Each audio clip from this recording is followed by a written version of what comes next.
नमस्कार दर्शक बंधु प्रियदर्शिनी होम फूड चैनल को आपण मानक पुणी थे अनेक अनेक स्वागत।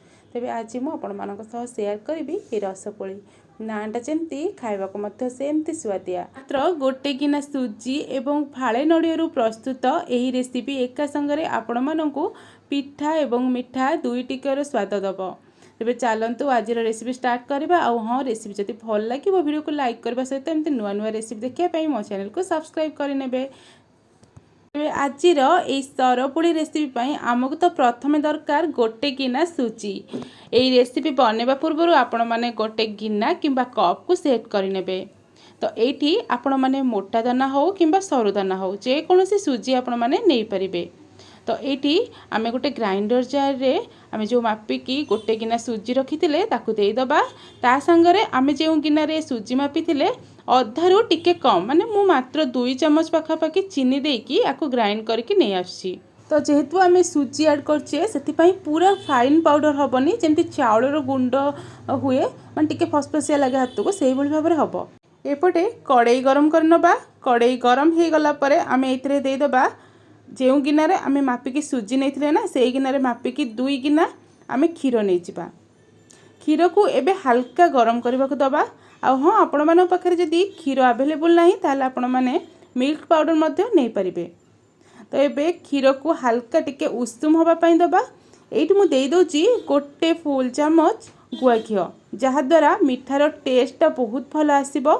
तो ये आम कौन करना आपको टिके मिसई नवा आ देखु आपको हल्का गरम करेंगे बेसी गरम करवा दरकार नहीं नख उषुम हेले चलो।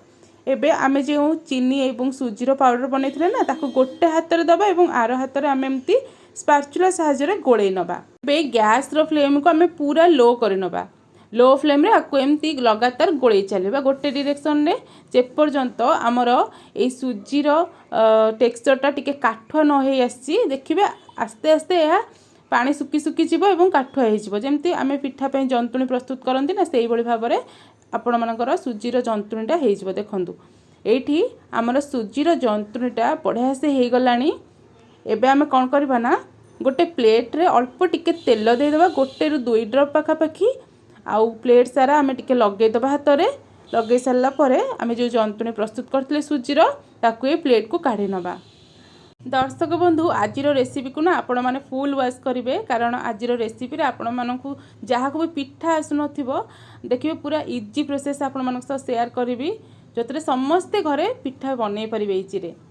तो ये स्पाचुला साहाय्य गोटे खेलईदबा टिके ठंडा हाँपाई दबा। एपटे चलतु सीरा बसई नवा।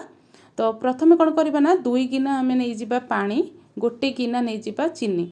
चीनी सीराटा भल भाव में फुटीगला आम ये 2टी गुजराती ऐड करवा। आपण मान पाखे जदि केसर अच्छी ऐड करेंगे कलर पाई।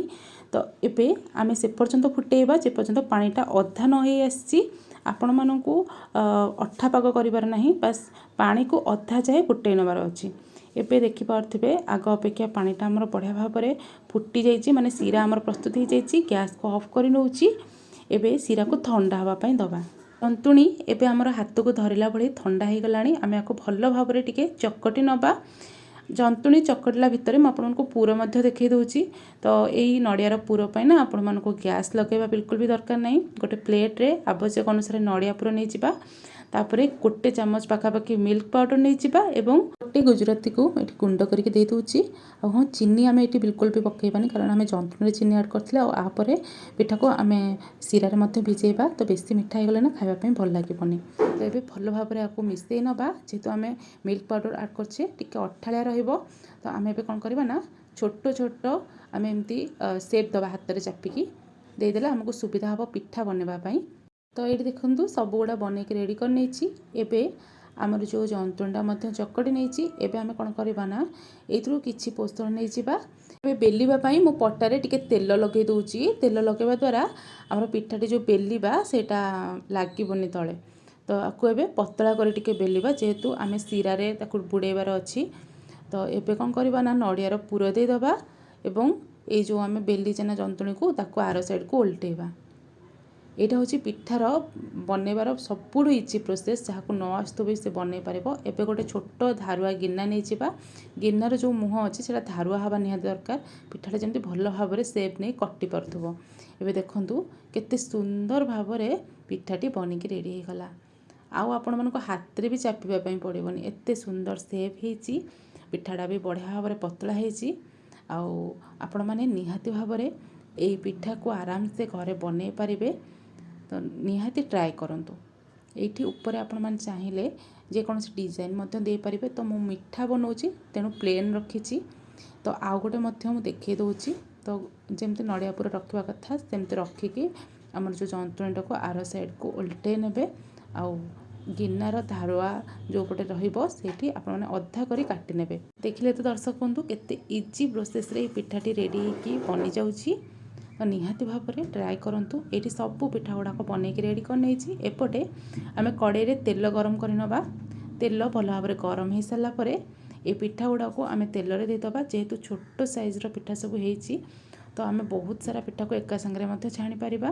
ଏବେ ଗ୍ୟାସ୍ର ଫ୍ଲେମ୍କୁ ଆମେ ମିଡ଼ିୟମ୍ରେ ରଖିକି ତାକୁ ଏପଟ ସେପଟ କରିକି ଟିକେ ନାଲି ପଡ଼ିବା ଯାଏ ଏ ପିଠାକୁ ଛାଣି ନେବା। ପିଠାର ଦୁଇ ସାଇଡ଼୍ ନାଲି ପଡ଼ିବା ପରେ ଆମେ এই ପିଠାକୁ ଛାଣିକି ଯେଉଁ ଶିରାକୁ ଥଣ୍ଡା ହେବା ପାଇଁ ଛାଡ଼ିଥିଲେ ନା, ସେଇ ଥଣ୍ଡା ଶିରାରେ এই ପିଠା ଗୁଡ଼ାକୁ ଗୋଟି ଗୋଟି କରିକି ଆଡ଼୍ କରିବା ଏବଂ ପିଠା ଗୁଡ଼ିକୁ ଆମେ 10 ମିନିଟ୍ ପାଖାପାଖି ଏମିତି ଶିରାରେ ଟିକେ ଭିଜେଇକି ରଖିବା। ପିଠା ଗୁଡ଼ାକ ଯେହେତୁ ପତଳା ରହିଛି ବହୁତ ଜଲ୍ଦି ମଧ୍ୟ ଶିରାକୁ ଅବଜର୍ଭ କରିନେବ। ତ এই ପିଠା ଗୁଡ଼ାକ ଦେଖିପାରୁଥିବେ କେତେ ସୁନ୍ଦର ଲାଗୁଛି ନା। 10 ମିନିଟ୍ ପରେ ମୁଁ ଆକୁ ପ୍ଲେଟ୍କୁ ସର୍ଭ କରି ନେଉଛି। ତ ଦେଖିଲେ ତ ଦର୍ଶକ ବନ୍ଧୁ ମାତ୍ର ଗୋଟେ ଗିନା ସୁଜି ଏବଂ ଫାଳେ ନଡ଼ିଆରେ କେତେ ସୁନ୍ଦର ରେସିପି ବନିକି ରେଡ଼ି ହେଇଗଲା। ଆଉ ଯଦି ଆପଣମାନଙ୍କ ଘରେ ମିଠା ମାଗୁଛନ୍ତି ତ ଆକୁ ମିଠା ରୂପରେ ଦେଇପାରିବେ, ନାହିଁ ତ ପିଠା ରୂପରେ ଆକୁ ସର୍ଭ କରିପାରିବେ। ତ ଘରେ ସମସ୍ତେ ଖାଇବା ପାଇଁ ପସନ୍ଦ କରିବେ। ଆଶା ଆଜିର ରେସିପି ଆପଣମାନଙ୍କୁ ନିହାତି ପସନ୍ଦ ଆସିଥିବ। ପସନ୍ଦ ଆସିଲେ ଭିଡ଼ିଓଟିକୁ ଲାଇକ୍ କରନ୍ତୁ, ସମସ୍ତଙ୍କ ସହ ସେୟାର କରନ୍ତୁ, କମେଣ୍ଟରେ ଜଣାନ୍ତୁ କେମିତି କ'ଣ ଲାଗିଲା। ଆଉ ଏମିତି ନୂଆ ନୂଆ ରେସିପି ଦେଖିବା ପାଇଁ ମୋ ଚ୍ୟାନେଲକୁ ସବସ୍କ୍ରାଇବ୍ କରନ୍ତୁ। ରହୁଛି, ନମସ୍କାର। ଦେଖା ହେବ ପୁଣି ଗୋଟେ ନୂଆ ରେସିପି ସହିତ ନୂଆ ଏକ ଭିଡ଼ିଓରେ।